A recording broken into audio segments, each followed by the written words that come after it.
온 가족을 위한 건강기능식품 막스그라. 이번에 위증교사 혐의로 1심 재판 무죄를 받은 건 진짜 너무너무나 다행이에요. 이거 굉장히 위험했었다고 하더라고요. 이재명 갤러리에서 왜 위증교사가 위험했는지 알려줄게. 내가 아는 변호사가 이야기해 주던데 경기도지사라는 높은 직책이 있었기 때문에 그냥 사실만 이야기해달라고 말했어도 그 위치 때문에 듣는 사람의 입장에서는 압박으로 느낄 수 있는 부분이 있어서 판사가 위증교사라고 생각할 여지가 조금은 있었대요. 그런데 녹취록에서 증언을 부탁하는 이재명의 말투나 억양, 논조, 단어 이런 게 되게 중요한데 다행히 이재명은 녹취록을 들어보니까 말투나 억양에 큰 변화 없이 담담하게 증언을 요청했기 때문에 무죄가 난 것 같다. 그래요, 이 판사가 호남 출신이다, 좌파 운동권 출신이다 그러면서 편향적인 판결을 내린 것처럼 보수 쪽 언론은 몰아가려고 하는데 이분 되게 칼같이 객관적으로 판단하는 분이라고 하더라고요. 그래서 검사들이 증거를 합치고 내어놓은 녹취가 오히려 무죄 판단에 결정적 역할을 했다고 보여진대요. 참 운이 좋았어요. 다행히. 원래 무죄이긴 하지만 대장동이나 대북 송금처럼 증인 꼬셔서 증언 조작만 해서 재판 진행했으면 더 어려웠을 수도 있었던 판결이었는데 오히려 검사들이 이재명을 조지겠다고 김진성을 압박을 가했다고 녹취를 증거로 제시했는데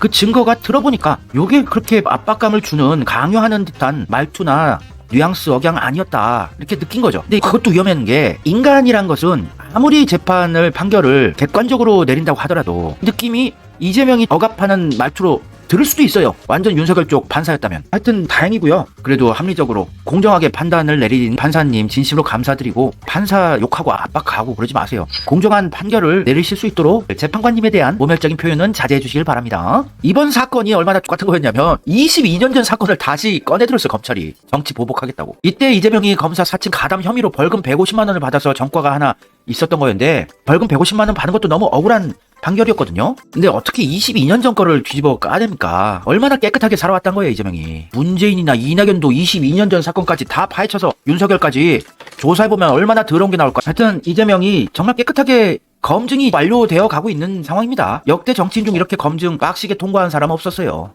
이재명의 잣대로 대한민국 정치인들 수사해보면 다들 징역 최소 몇 년씩 나올 거예요. 이때 딱 강단이 있어 보이죠? 눈빛도 무시무시하고. 이재명이 진짜 전투력이 셌어요. 이재명이 검사 원래 하려고 검사 15까지 했었는데 검사 체질에 맞는 것 같았다고 자기도 느꼈대요. 근데 어떻게 변호사를 하려고 했었나. 옛날 이재명의 회고록 같은 거 이런 거에 나와요. 사법연수원 다닐 때 성적이 좋아서 판검사 할 수 있었는데 검사 15로 발령받아서 안동에서 검사 연습을 하고 막 이랬어요. 1987년에 하숙집 얻어놓고. 그래서 안동댐에서 놀다가 사진을 찍은 여학생과 인사를 하게 되었대요. 혼자서 그냥 안동에서 검사 15 하고 있는데. 그래서 고등학생으로만 알았던 그녀가 간호대학교 학생이더래요. 그래서 4개월간 검사 15 생활을 하다가 마약 현장 검거, 나체쇼 단속 등까지 다니면서 이재명 체질이 맞더래요. 이재명 원래 원칙주의자고 능력 있잖아요. 지금 검사했으면 엄청 잘 나갔을걸요?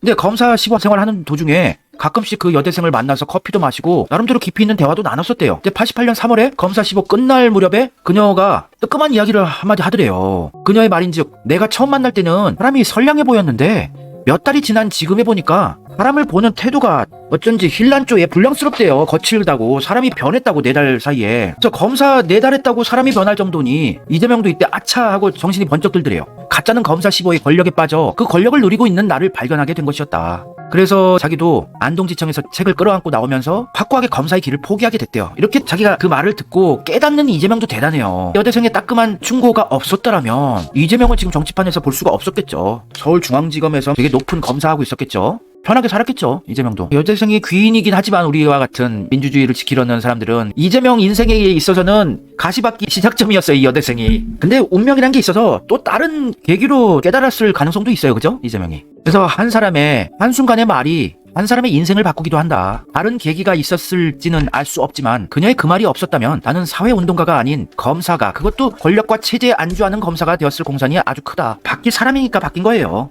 그런 천성이란 게 있어요. 운명 팔자라는 것도 있고요. 가시밭길 걸으면서 나라를 구할 팔자였던 걸로 보여집니다.